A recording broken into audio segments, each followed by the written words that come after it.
გამარჯობა. დღევანდელი პოდკასტი საინტერესო იქნება ადამიანებისთვის, ვინც აპირებს ბიზნესის დაწყებას, ან დაიწყო და მთელი რიგი გამოწვევების წინაშე დადგა. სტუმრად მოვიწვევთ ახალგაზრდა ბიზნესმენი დავით ბაძაღუა, რომელიც ამჟამად არის ავტოიმპორტიორი კომპანიის თანადამფუძნებელი და დირექტორი. ეს არის Cars for You სახელწოდებით, გისურვებ წარმატებას. დიდი ხანი არ არის, რაც ეს ყველაფერი მოხდა შენ ცხოვრებაში, თუმცა მანამდე ბევრი მიმართულებით, მოკლედ, ეკონომიკურ საქმიანობას ეწეოდი და გაქვს მრავალფეროვანი გამოცდილება. მგონია რომ ძალიან სამოტივაციოც იქნება და თან ცოტა შიდა სამზარეულოშიც ჩაგვახედებს დავითი, რა არის ბიზნესის დასაწყებად საჭირო, ნამდვილად ბევრი ფული არის თუ არა ამისთვის საჭირო და ასე შემდეგ, მოკლედ რა გზას გადის ბიზნესმენი ეკონომიკური საქმიანობის პროცესში. დავით, მიხარი რომ აქ ხარ, მცხეთიდან ხარ? ეგ ძალიან საინტერესოა, იმიტომ რომ ჩვენს პოდკასტში სხვადასხვა რეგიონიდან გვსტუმრობენ ხოლმე ადამიანები და მიხარი რომ რაღაცნაირად ჩვენი მასშტაბურობაც ამით იზრდება. მოკლედ, ვფიქრობ რომ საინტერესო საუბარი გამოგვივა. შეგვიძლია პირდაპირ დავიწყოთ და თან შენი ისტორიების გაზიარების საშუალებაც მოგვეცემა თითოეულ სტერეოტიპზე მსჯელობის დროს. წესები იცი? კი. უბრალოდ ამოიღებ. ხო, გამარჯობა თან პარალელურად ამოვიღებ.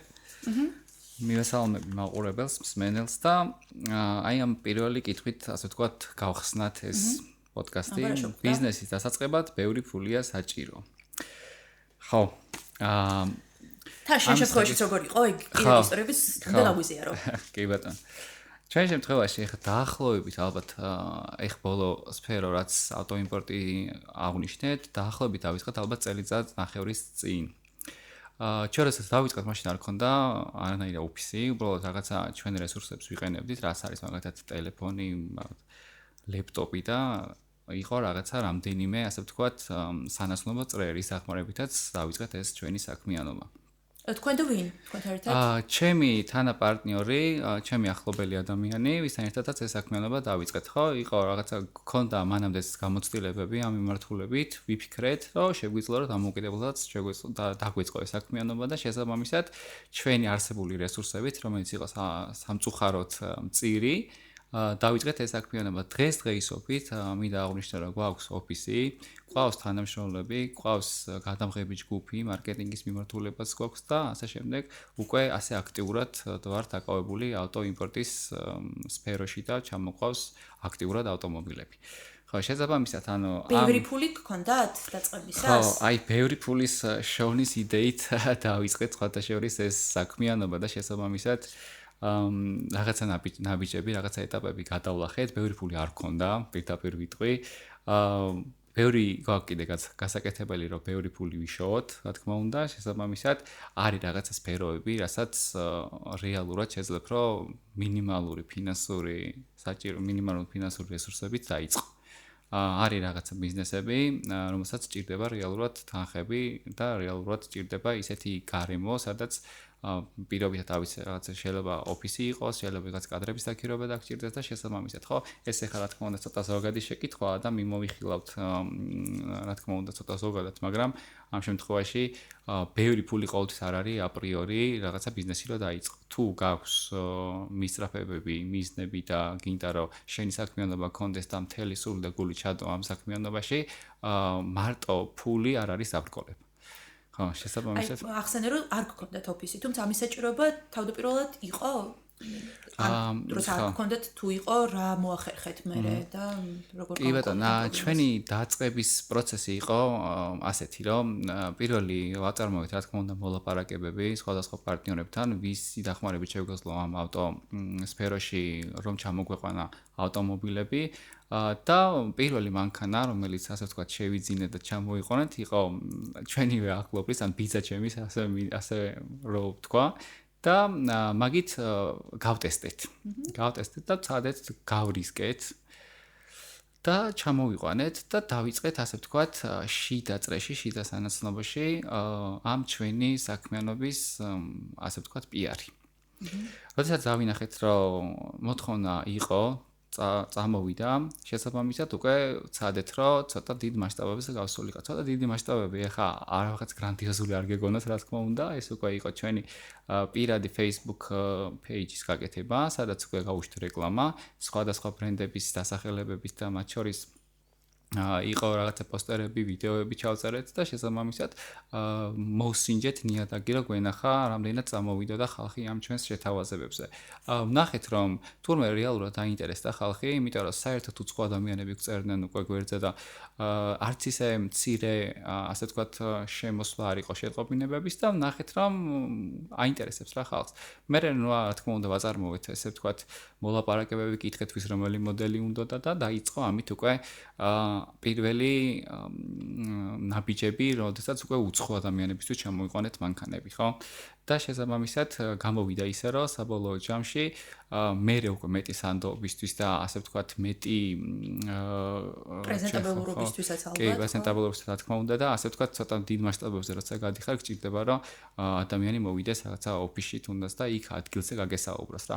ყველა ასე ვთქვათ, ფიზიკურად ამ სფეროში თუნდაც რა, ესე ონლაინ ვერ გენდობა და ასე შემდეგ უზოგს ურჩევნია რომ მოვიდეს. პირადად აგელაპარაკოს, მით უმეტეს, როდესაც ადამიანი იხდის არც თუ ისე მცირე თანხას, ხო? და შესაბამისად მე ყველაფერი რა თქმა უნდა მათ შორის ისე გამოვიდა, რომ პლუს მოგვიწია კიდე დამატებით რესურსების ჩადება, რაც უკვე მიღებული თანხებიდან ავიღეთ და დავამატეთ, აი იყო უკვე ცალკე მარკეტინგის ჯგუფის დამატება იყო, ცალკე გადამხების ჯგუფის დამატება და ასე შემდეგ, ხო? ნელ-ნელა, ასე ვთქვათ, არის რაღაცა საწყისი, წერტილი, საიდანაც უბრალოდ უნდა დაიწყო და მე უკვე ნელ-ნელა გიჩვენებს გზას, საიდანაც უნდა წახვიდე, რა თქმა უნდა. თვითონ მარკეტინგის სპეციალისტიც ხარ, როგორც ვიცი და რამდენად თუნდაც აი ეგ ცოდნა გამოგადგა და ხანდახან ალბათ ბიზნესის დაწყების დროს ყველა ის უნარჩვევა, რაც გვაქვს ხოლმე, გამოსაყენებელია დასაწყისისთვის, სანამ რაღაც მოგებაზე გავალთ თუ ასე შემდეგ. და შენ იყენებდი თუ არა იმ დამატებით უნარსაც, თუნდაც აი სოციალური ქსელების მართვის. კი. სხვათა შორის, ხო, აი ეს ჩემი სპეციალობა, ეხლა მარკეტინგის მაგისტრი ვარ, მიმართულებაში ვეცადე რომ მომერგო. იმიტომ რომ არის რაღაცა მომენტები, როდესაც კი ხარ სპეციალისტი, გისწავლია, მაგრამ რაღაცას მაინც იწყებს ავიდან. იმიტომ რომ გააჩნია ეხლა რა ჩვენთვის ეს სფერო იყო ასეთი სტარტაპივით, სადაც უნდა მოგვესინჯა ფაქტობრივად ყველაფერი. შესაბამისად, მე ვფიქრობ, რომ ჩემი გამოცდილებები და ისედაც უკვე წარსულში რაღაც დაგროვებული ცოდნა დამეხმარა საკმაოდ იმაში, რომ ასე ვთქვათ, ნელ-ნელა შეგვეძლო, გაგვეცნო ხალხისთვის ჩვენი კომპანია. ხო, იქ აი ხა რა თქმა უნდა, იქ მარტო ჩემი ჩართულობა არ იყო, რომ მუშაობდა ძალიან ერთ გუნდად მუშაობდით ადამიანები, ვინც ცდილობდა ყველა მაქსიმალურად რომ ეს ახალი კომპანია პრინციპში გაეცნოს საზოგადოებისთვის და ნებისმიერი ცოდნა არა მარტო თუნდაც მარკეტინგში არის სამნიშნულოვანი ბიზნესის კეთების დროს, ხო? თუნდაც არა მარტო ცოდნა, არამედ ის უნარი რომ მიხვიდე და უბრალოდ სხვას გითხო. ან თუნდაც კონკურენტებისგან აიღო რაღაცა მაგალითები, რომელიც მერე შეიძლება შენ გამოგადგეს, ხო? ეს მაგალითებში იგულისხმება რაღაცა მეთოდები, რომელიც უკვე რაღაცა წლების გატესტილია და შესაბამისად ეს გამოიყენა შენი იგივე კონტაქტები ძალიან გამოგადგებოდა დასაწყისში, ხო? კი. რაღაც არ ვიცი. თუნდაც ნდობის თვალსაზრისით, რომ გაიგებდე, რომ დავიცავს კომპანია უკვე, რომელსაც შეუძლია რომ უზრუნველყოს მანქანის ჩამოყვანა, რაღაცა სხვაგან აღარ მივიდოდნენ და შენს წრეში რაღაცნაირად ეგენი შენი პოტენციური კლიენტებიც იქნებოდნენ, ამიტომ კონტაქტები ძალიან მნიშვნელოვანია ნებისმიერ დროს და ბიზნესის კეთების დროსაც ალბათ. ხო, სხვათა შორის ახლა მაგ ნაწილში ალბათ ვიტყოდი, რომ ჩემს თავს ცოტა ვადანაშაულებ, იმიტომ რომ ჯერ ასე ვთქვათ, ბევრმა ჩემს გარშემო მყოფებმა, ახლობლებმა, მეგობრებმა არიციან, რომ ამ სფეროში ვარ, ასე ვთქვათ, აქტიურად ჩართული, იმიტომ რომ ხშირად არ ვსაუბრობ ამას. ამიტომ ეხა ბოლო პერიოდში უფრო ვიტყოდი, რომ გამოჩნდნენ ადამიანები ჩემს საახლობლოში და სამეგობროში, ვინც უფრო ასე აქტიურად დაიწყო მოძიება ავტომობილების ჩამოყვანის კუთხით, რა თქმა უნდა და ამიტომ ეხა არ ვიცი, ფიქრობ, რომ ამ პოდკასტის მერე უფრო ესე გავაქტიურდები და მერე უფრო მეტი გაიგებს და უფრო ასე ვთქვათ, დამყარდება მეტი კომუნიკაცია ამ მიმართულებით, რომ დავეხმაროთ სხვადასხვა ადამიანებს მეგობრებს რომ ჩამოაყვანინოთ ავტომობილები. აი რადგან ცოტა მარკეტინგზე ვსაუბრობთ, რა არხები გაქვს ხა Facebook-ი გაქვს, რასაც მართავთ ხო? Cars for you. Facebook-ზე, ხო, Facebook-იც გვაქვს, Instagram-იც და TikTok-იც გვაქვს. უბრალოდ ცოტა განსხვავებული კონტენტია ერთმანეთისგან, რადგან სხვადასხვა ტიპის მომხმარებლები არიან და შესაბამისად ერთ და იგივე კონტენტს ფიზიკურად ვერდებთ. კი ბატონო. პოდკასტის დადების დროს აუცილებლად მიუთითებთ ჩვენს ყოველ პლატფორმაზე, თქვენს გვერდსაც. კაი, მოკლედ, ბევრი სხვა თემაც გვაქვს და რაღაცნაირად მოგცემს სიღრმეში ჩასვლის საშუალებას და მოდი ამოვიღოთ შემდეგი. აი, ეს იყოს. აბა. მთავარია იდეა და ყველაფერი თვითონ მოვა.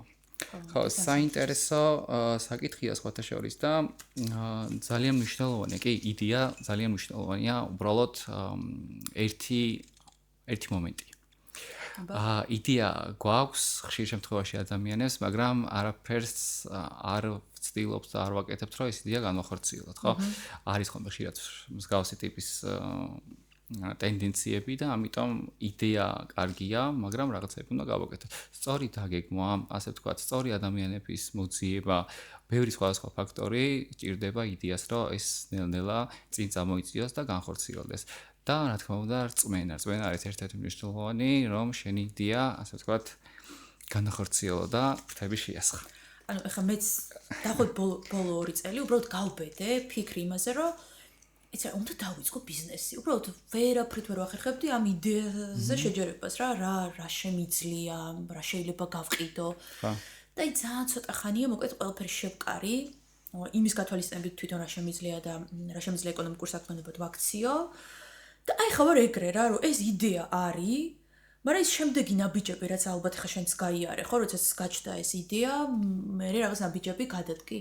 აი ამაზე რაღაც არ ვიცი, ბუქსაობ რასაც ქვია რა, იმიტომ რომ ეს რწმენა, რომ ეგ გამომივა, ნაკლებად მაგ სამწუხაროდ და ეხლა შენ მთელი პოდკასტის განმავლობაში მოგისმენ და ზუსტად ვიცი რომ შთამაგონებელი იქნება ჩემთვის ეს ისტორიაც. კი, აი ეს ბოლო მომენტი რწმენის არის ალბათ იდეის მერე ერთ-ერთი ყველაზე მნიშვნელოვანი, იმიტომ რომ ეგ გაძლევს რაღაცა შინაგან мотиваციას, თუნდაც რომ პირველი ნაბიჯები გადადგა და დაიწყო, ასე ვთქვათ, შენი იდეის განხორციელებას, ფრთების შესხმას გულისხმობ, რა თქმა უნდა, ამ მომენტში. აი თქვენ შემთხვევაში როცა ჩამოყალიბდით იდეაზე, აი პირველი რა გააკეთეთ? რა იყო პროცესი? ორმა ადამიანმა გადაწყვიტეთ, ხო, დაწყება როგორც მესმის. ხო, ამ მომენტისთვის ორმა ადამიანმა გადაწყვიტეთ, როდესაც გაჩნდა იდეა, პირველი ნაბიჯები იყო, რომ დავსხედით და ვთქვით, რომ ახლა რა ვქნათ. ხო, ნუ იყო იქ ასე ვთქვათ, პატარა მსჯელობა, რა ნაბიჯები შეიძლება მოყვეს. ანუ მთავარი ამ არსში არის ის, რომ როდესაც რაღაცა იდეა ჩნდება, უნდა იყოს განსაზღვრული, სად გინდა რომ წახვიდე. ეგ ერთ-ერთი და როგორ გინდა რომ წახვიდე. და მე უკვე ამ კითხვებს როდესაც დასვა, ფაქტობრივად თვითრეფლექსიასავით გამოგდის, რომ აი რაღაცა დაწერო მაგალითად პირობითად, რომ მე მინდა რომ რაღაცა თვის ჭრილში ჩამოვიყვანო 30 მანქანა მაგალითად, ხო? უნდა ჩამოწერო ის ნაბიჯები, როგორ აპირებ ამის გაკეთებას, ხო? ესე ჩამოწერა არის მნიშვნელოვანი? კი, აუცილებლად. ჩამოწერა მნიშვნელოვანია, იმიტომ რომ როცა რაღაცეები ისე უბრალოდ ზეპირად გვახსოვს, ხო? შეიძლება გამოგჩნდეს, შეიძლება დაგვაუწყდეს და შეიძლება ვერც დავინახოთ უბრალოდ რა, როცა გააქვს ესე ვთქვათ მზა წერილი, მზა რაღაც ფურცელზე გამზადებული შაბლონი. ხო, შეგიძლია რომ ამას ყოველდღიურად ჩახედო, ან რაღაცა შეგახსენებს თავს რა, მინიმუმ. კი, უფრო ცოცხალია. ხო, მინიმუმ შეგახსენებს და შეხედავ და ნახავ რომ აი ხა ამისთვის მე ეს უნდა გავაკეთო და მე გაქვს უკვე ასე ვთქვათ, არც დაგავიწყდება, არც დაგეზარება და გეწოდინება მოკლედ სად მიდიხარ. კი. ძალიან მნიშვნელოვანი მოკლედ ეს ჩამოწერა და გამართვა ყველა იმ ნაბიჯის თუნდაც და გადაწყვეტა. ხო, აი მაგ წერის დროსაც რაღაცეთ გადაწყვეტილებებსაც გზადაგზა იღებ რა, იმიტომ რომ ეს რაღაც დიდად ჩანს ეს რაღაც აბურდული აზრები გაქვს, ეს გინდა, მაგრამ სინამდვილეში აი ვერაფრით კონკრეტიკამდე ვერ მიდიხარ და როცა წერას იწყებ, ძალიან მაგრა გეხმარება ალბათ, რომ თურმე აქ ეს უეჭველი ეს იქნება საჭირო, აქ ეს იქნება, ეს ამის გარეშე არ მოვა თუ ამ ნაბიჯებს არ გადადგამს და ალბათ რაღაცა სქემატურად კარგად ერთი მნიშვნელოვანი მომენტია კიდე რა, როდესაც იდეა გაქვს და უკვე იწყებს სამომავლოდ რაღაცა გეგმების ჩამოწერას, რას აპირებს ამომავლოდ. პირველ ეტაპზე ვერ დაწერ ყველაფერს სწორად. ანუ მაგის მოლოდინი არ უნდა გქონდეს, რა თქმა უნდა, შესაბამისად მუშაობის პროცესში უკვე აკეთებ ამ შენი ჩამოყალიბებული იდეების და ჩამოყალიბებული სტრატეგიის ჩასწორებებს რა, რომელიც უფრო ასე ვთქვათ, სწორ გზაზე წაგიყვანს. კი, ყველა შემთხვევაში ეგრე იქნება.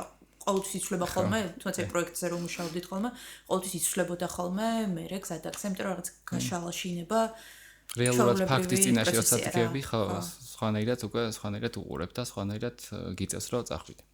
კაი, მოკლედ ამოდი ამოვიღოთ ხა შემდეგი. ნახოთ ხა რა გვაქვს. ყველა თემა ძალიან საინტერესო შევარჩიეთ. ხო, ეს ძალიან შენ თვითონ უნდა აკეთო ყველაფერი.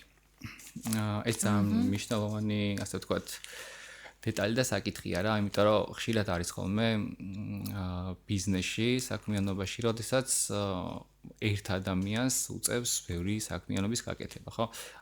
ხშირად არის, როდესაც უკვე ის ერთი ადამიანი, რომელიც ითავსებს ამ ბევრ ფუნქციას, ხდება გადაწვა. ამიტომ აქ მნიშვნელოვანია დელეგირების ნაწილი და დელეგირების ნაწილი გულისხმობს იმას, რომ შესაძაც შენს გარშემო არიან ადამიანები და ამ ადამიანებს აძლევ შესაძლებლობას, აძლევ საქმიანობას, რომელიც ასე ვთქვათ, ითავსებს და მერე იწყებს ეს ადამიანი შენთან ერთად მუშაობას ამა თუ იმ საქმეზე. მაგრამ სამწუხაროდ თუ მაგალითად ბიზნესში ხარ მარტო ამ შემთხვევაში ხო შეიძლება რაღაცა წრე შექმნა, ვინც დაგეხმარება რაღაც საკითხებში, მაგრამ თუ არის ხშირად შემთხვევები, როდესაც იმის თქვა მინდა, რომ გუნდი არსებობს, რაღაც ადამიანების ჯგუფი, მაგრამ იმ ჯგუფშიც ერთი ადამიანი მუშაობს მხოლოდ.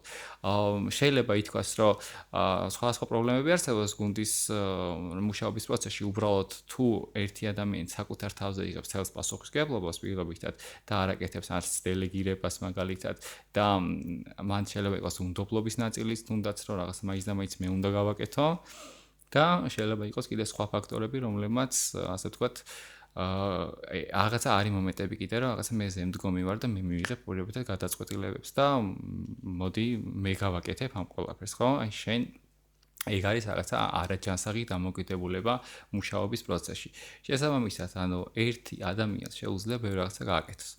საქმე არის სხვა რაღაცაში, უბრალოდ თუ ყავს გუნდი, შენი გუნდის წევრები უნდა იყვნენ, უნდა შეჯეროდეთ, რომ ისინი არიან გუნდის წევრი, ისინი იმათაც უნდა კონდეთ ასე რაღაც კორპორატიული ღირებულებები ჩამოყალიბებული და შენთან ერთად უნდა რაღაცა გამოწვევებს უმკლავდებოდნენ.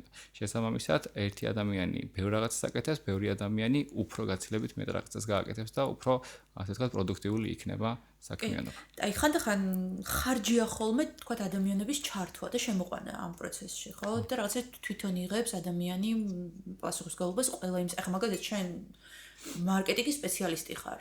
და რაღაცა შეიძლება გეფიქრა, რომ კი არ დავიქირავებ სხვა თანამშრომლებს, რომლებიც გააკეთებენ ამ მიმართულებით საქმეს. ამით მე გავაკეთებ, მაგრამ იმის გამო რომ მოკეთ რაღაცა ეს შენი ხარჯები არ გაზრდილიყო, იმიტომ რომ ვიღაცა ვინც დაიქირავე, ხა იმას უხდი ყოველთვიურ ანაზღაურებას, ხო ესეა და ეს ცდუნებაა რა ბიზნესისთვის, ბიზნესმენისთვის, რომ ეგ არ გააკეთოს.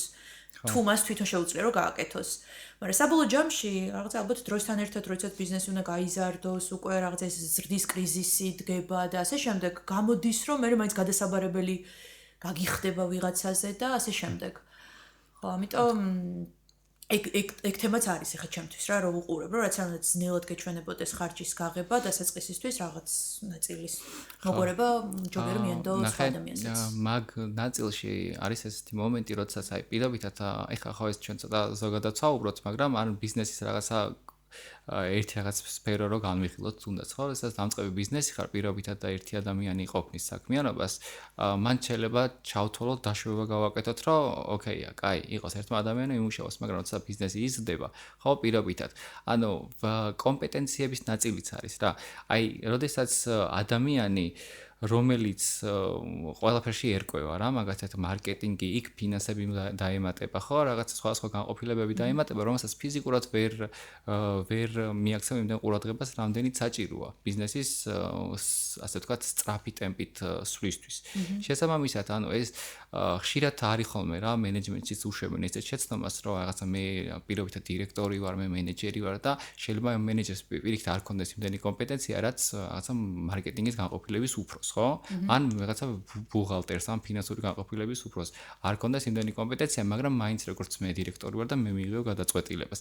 ეს ხშირად ქმნის ხოლმე დაბრკოლებას ბიზნესის ზრდის ნაწილში და ერთპიროვნული გადაწყვეტილებები და რაღაცა რომ მე იმიტომ რომ მე რაღაცა ზემდგომი ვარ და მე მივიღებ გადაწყვეტილებას, სამწუხაროდ არის ერთ-ერთი გამოწვევა ბიზნესში და არის რაღაცა წინ არა უკან გადადგმული ნაბიჯი.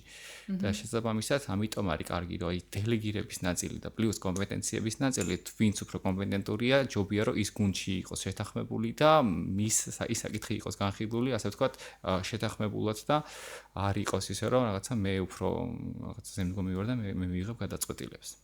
კი ბატონო, გეთახმები მეც ასე ვხედავ, თუმცა ხო, ან ნაკლები დანახარჯი ურჩევნია ხოლმე კიდე ადამიანს და ხო, ეგეც ეგნება რომ კონკრეტ მე უფრო კარგად ვიცი ვიდრე შენ და რაღაც ყველაფერი ერთპიროვნულად უნდა გადავწყვიტო, ეგეც ძალიან პრობლემატურია ხოლმე, ვინც ბიზნეს მართავს.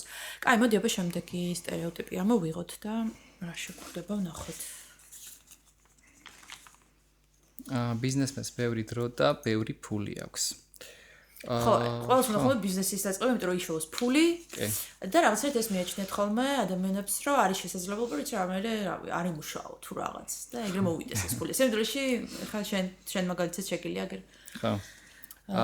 კი, არიან ხა ბიზნესმენები, ვისაც ბევრი ფული აქვს და ბევრი დრო აქვს, რა თქმა უნდა. ხა ეს მაინც და მაინც, ასე ვთქვათ, რაღაცა ისეთი არ არის რა, დოგმასავით და არც უარყოფს, არც ეთანხმება. უბრალოდ ბიზნესმენის იდეას, ასე ვთქვათ, მე როგორ ვხედავ.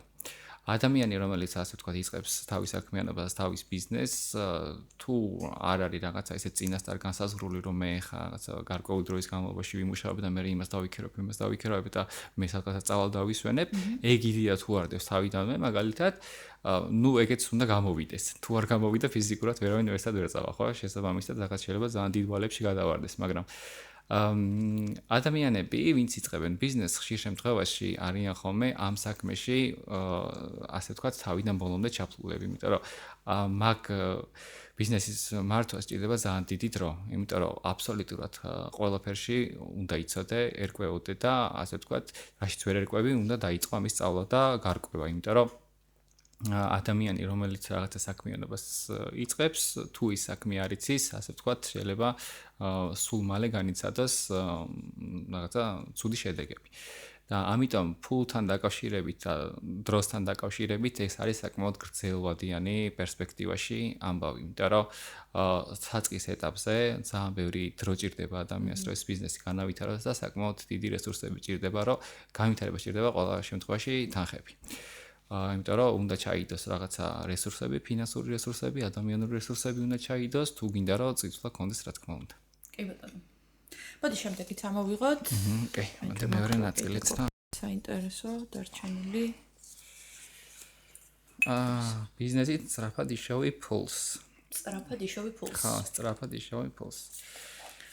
ხო. სინამდვილეში როგორ არის? სინამდვილეში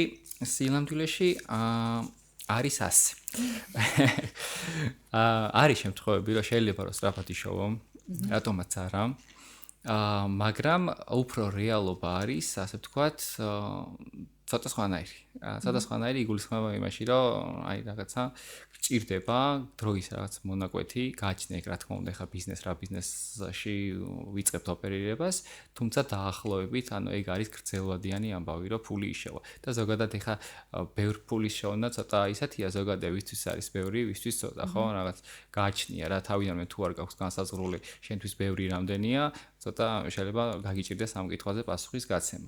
შესაბამისად, ანუ დაახლოებით, აი, არ ვიცი, ცოტა რთული იქნება რაღაცა წლებზე საუბარი და ფულის რაოდენობაზე საუბარი, მაგრამ შეგვიძლია რომ ზოგადი შეფასება გავაკეთოთ, რომ აი სწრაფად ბევრი ფულის შოვნა ფიზიკურად, ასე ვთქვათ, შეუძლებელია, იმიტომ რომ მაგას სჭირდება, ასე ვთქვათ, ყველანაირი რესურსების ჩადება, თუნდაც რაღაცა ეს დროის იქნება თუ, რა ვიცი, ადამიანური რესურსი იქნება, თუ ფულადი რესურსი იქნება, ანუ ჯერ ფულის ჩადება გიწევს, რომ ეს დიდი ფული იშოვა და შესაბამისად გჭირდება კარგი დრო და პლუს ახლა ეგ შენი შემოსავალიც ჯობია რომ რა თქმა უნდა ინვესტირებაშიც გადაიტანო რომ ასე ვთქვათ მე ამ ფულმა კიდე ფული მოგიტანოს და ამიტომ ეგ ცოტა სხვა საკითხია დამატებით და ნუ მაგაზე აი შენი ბიზნესის შემთხვევაში როგორ დროს აძლევ შენს თავს რომ აი როდის იშოვე ბევრ ფულს ხო შენ თვითონ რაც მიგაჩნია ბევრ ფულად რა აი კიდე რა დაჭირდება ეხა ეგეთი ტემპით რითაც მიგიხარ ჩემი კრიტერიუმებით რო შევაფასო ეხა ბევრ ფული რო ვიშოვო მაგალითად ამ სფეროში ბევრი რა აი საკმარის ვიტყოდი უფრო რაღაც ბევრი ფულის ამბიცია ამ ეტაპისთვის არ მაქვს საკმარისი გამომუშავება რო კონდეს, ალბათ დაჭირდება დაახლოებით 3-დან 5 წლის ვადა. აქედან უკვე ხო? ხო, აქედან უკვე, იმიტომ რომ ეს როგორც თავში აღნიშნე, არ არის რაღაცა ესეთი დიდი ხნის დაწყებული საქმიანობა და რაღაცა 3-დან 5 წლის ვადა, ფიქრობ, რომ ლოგიკური ვადაა და საკმარისი იქნება, რომ ნორმალურ მარჟაზე გავიდეს ეს.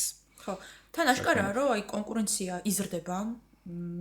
თუნდაც ახლა მაგ სფეროში სადაც ხარ და ეგეც თავისებურად რაღაცნაირად განაპირობებს იმას, რომ შეიძლება ეს ტემპი, ანუ ბევრი ფული შოუნის, ხო, რაღაცნაირად შემცირდეს, იმიტომ რომ შენ ვიღაცას უნდა აჯობო და ვიღაცაზე მაგარი უნდა იყო, რომ არჩევანი ვთქვათ კლიენტმა შენზე გააკეთოს და ხო, ეგეც არის რაღაცნაირად გარემო ფაქტორებზეც ბევრი რაღაც არის დამოკიდებული რა. აი თუნდაც ახლა მცირე ბიზნესის წარმომადგენლები ჩვენთან ვთქვათ მუნიციპალიტეტში ხო, დრაივს აკეთებს ძალიან ბევრი რა, აი დრაივით, ყველგან დრაივს ნახავ რა და ამ მოკლე მონაკვეთში, რა ვიცი, 3 დრაივი როა პირობითად, ხო? აი უეჭველად შენ იმ დანარჩენ ორზე, ან მესამე რო შედიხარ ბაზარზე, უკეთესი ყავა უნდა გქონდეს ახლა. აი რაღაცით მაინც უნდა გამოირჩეოდე, რომ მაინც და მაინც შენთან მოვიდეს იმ მოკლე მონაკვეთში კლიენტი. საშაურმოების ბუმი რო იყო ეს. უეჭველი კაი ყავასთან უფრო მოვალ, ვიდრე ისე უბრალოდ. კი, აი თუ გახსოვთ რა, ის საშაურმოების ბუმი იყო ხოლმე რაღაცა ერთი პერიოდი და რაღაცა საშაურმე გავხსნათ და კარგად იმუშავებს და რაღაცა ეგეთი. ხო, კონკურენცია ძალიან მნიშვნელოვანია. სხვათა შორის და არის კიდე რომ რაღაცა სფეროები, სადაც ბევრი კონკურენტები დგას, არის სფეროები, სადაც ცოტა კონკურენტი გავს, მაგრამ ერთი რაღაცა მინდა აღვნიშნო, რაც ფიქრობ რომ მნიშვნელოვანია, კონკურენტი როცა გავს, ეს არ არის ცუდი, ძალიან კარგია, იმიტომ რომ ეს გეხმარება შენ განვითარებაში. როცა ხედავ რომ შენ გავს კონკურენტი, მაშინ შენ გინდა რომ რაღაცით იყო გამორჩეული, განსხვავებული და შესაბამისად რაღაცა ისეთი პროდუქტი ან მოსახურება შესთავაზო, რომელიც შენი სხვებისგან გამოგარჩევს, მაგრამ როცა არ გავს კონკურენტი, მაშინ არაფერს არ ცდილობ გააკეთო რამე განსაკუთრებული და მაინც ფიქრობ იმას, რომ ისედაც ჩემთან მოვლენ, იმიტომ რომ არავინ არ არის, ხო, ეს გარშემო და ხო, მაინც ეგრე. საბოლოო ჯამში მე ჩვენი მომხმარებლების რაღაცა უფლებებსაც ძალიან კარგად აწესრიგებს, იმიტომ რომ რა ვიცი, ვიმსახურებ, რომ უკეთესი ყავა დავლიო პირობითად, ან კარგად მომემსახურონ, როცა მანქანის შეძენას ვაპირებ და თუ ამის არჩევანის შესაძლებლობა მაქვს, რატომაც არა. კი, და ზრდის კიდევაც ახლა ჩვენს რაღაცა მოთხოვნებს და ახლა როგორც მომხმარებელი რაღაცა მე მინდა რომ რაღაცა ესე სხვანაირად მომემსახურონ, მაგალითად სხვანაირი ყავა დამალევინო და ასე შემდეგ რა. კი ბატონო, წარმატებები მაგ მხრივ და ბოლო სტერეოტიპია ბარაში გხდა. არ გაამართლა და რაღაც წვალობ. რა კაია რომ ბოლოს შეგხვდა იქ. ხო, აი ეს ესეც საკმაოდ საინტერესო საკითხია სხვათა შორის და ამაზე მინდა რომ ასეთ რაღაცა აღვნიშნო, რომ ეხა იყო რაღაცა შემთხვევები, რომ ცადეთ პირობითად და ნუ არ გაამართლა. უბრალოდ აქ მინდა აღვნიშნო ესეთი მომენტი, რომ როდესაც მცდელობას გააჩნია კიდე რა, ეხა არის რომ ხან ერთი რაღაცა მომენტი არის, რომ თუ რამდენიმე ჯერ ცადე ერთი და იგივე და სხვა შედეგს ელოდები, მაშინ ვფიქრობ, რომ ცოტა რაღაცები უნდა შეცვალო, ხო, მეთოდები. იმიტომ რომ ხშირ შემთხვევაში მცდელობა ერთის მხრივ მნიშვნელოვანია რომ გააკეთო, მაგრამ იქნებ მიდგომა ჯობია რომ შეცვალო და იქნებ ჯობია რომ საერთოდ სხვა კუთხით შეხედო ამ ყველაფერს და ასე შემდეგ, ხო? მე ვფიქრობ, რომ ეხლა ჩვენ რას თემაზე ვსაუბრობთ, ეს ცადე და არ გამოვიდა, უბრალოდ გულისხმობს იმას, რომ რაღაცა ერთი მცდელობა და ორი მცდელობით მოტივაციის დავარდნასთან არის კავშირში და შესაბამისად ეს იწვევს მე უკვე ასე ვთქვათ, ამა თუ იმ წამოწყებული საქმის უგუნებელ ყოფას და ვფიქრობ, რომ რაღაცა მე ეს ჩემი საქმე არ არის, ან მაგალითად მე აღარ გავაკეთებ და აღარ ვწდი ამას. შესაბამისად, ანუ უფრო პრაქტიკული არის ხშირ შემთხვევაში, როდესაც თუ ერთ საქმიანობას ავიღებთ, ვცადოთ სხვადასხვა მხრივ, სხვადასხვა კუთხით შევხედოთ, სხვადასხვა ადამიანებს ვკითხოთ, რა შეიძლებოდა რომ გამეკეთებინე კიდე, ხო? იმიტომ რომ შეიძლება რაღაცას არაცნობიერ დონეზე აკეთებ და ძალიან ბევრი სინამდვილეში პერსპექტივა გაქვს, უბრალოდ ამას ეხა ამ მომენტისთვის ვერ ხედავ. და რაღაცა ჩვენი გარშემოყოფები იქნებიან თუ რაღაცა გარემო დაგანახებს, რომ არსებობს სხვადასხვა გზები, რითაც შეგიძლია ექშენი ნაცადი, ასე ვთქვათ, განავითარო. და ხშირად არის ხოლმე შემთხვევები, როდესაც რამდენიმე წლის ცელობის შემდეგ გვაქვს რაღაცა დემოტივაცია და მე აღარ ვცდილობთ, რომ ეს გავაკეთოთ. ეხლა, რა თქმა უნდა, თითოეულ ჩვენგანს ქონია მსგავსი გამოცდილებები და არა მარტო ბიზნესის უფრო ზოგადად. ხო, კი, ცხოვრებისეულ გამოცდილებას. ხო, ცხოვრებისეულ გამოცდილებას გულისხმობ. ეხლა თუნდაც ძალიან ელემენტარული რაღაცა უცხოენების შესწავლის ნაწილში, რომ ერთხელ ცადე, ორჯერ ცადე და მე რაღაცა თითქოს მიხვდი, რომ აი ჩემი არ არის და რაღაცა ვერ ვსწავლობ და მე თავს აპლიკაციას გავეშვი. ხო, და თავს ანებებ. ხო, მინდა რომ დავბრუნდე ისე. კი, და ანუ სინამდვილეში მან ცოტა მე სხვანაირად რო შეხედო და სხვა მიდგომები რომ გამოიყენო, მე ხვდები რომ თურმე შესაძლებელია რა რეალურად და მაგიტომ რაღაცა თვით გვემასა და დემოტივაციაში გადავარდნას ჯობია რომ რაღაცა სხვა გზები მოძებნოთ ხოლმე და ვეცადოთ რომ ესა თუ ის რაც გვაქვს ასე ვთქვათ დასახული იმისკენ წავიდეთ და მივისწრაფოდეთ. ძალიან დიდი მადლობა. პრინციპში ვფიქრობ, რომ ძალიან საინტერესო იყო და ბევრ შრეს შევეხეთ. იმედი მაქვს, რომ ადამიანებისთვის, ვინც რაღაცა ამ დრომდე ჯერ კიდევ ვერ მიიღო ეს გადაწყვეტილება დაიწყოს თუ არა, დავითის ისტორიაც იქნება შთამაგონებელი. თავის მხრივ გისურვებ წარმატებას, მგონია რომ კომპანიას დიდი მომავალი ელოდება. მაგრამ როგორც შენ თქვი, ნებისმიერი გამოწვევის მიუხედავად, რაღაცნაირად ხარმხნეთ, რომ ყველაფერს ახლებურად შეხედავ და მაინც გააგრძელებ ამ გზას. გისურვებ ბევრი ფული შევნას. და მე ბევრი დროის ქონას. შენ ზურფას ადამიანებთან ერთად. აბა ჰაი, დაგემშვიდობებით, შევხვდებით საინტერესო თემაზე, საინტერესო ადამიანებს, როგორც ყოველთვის.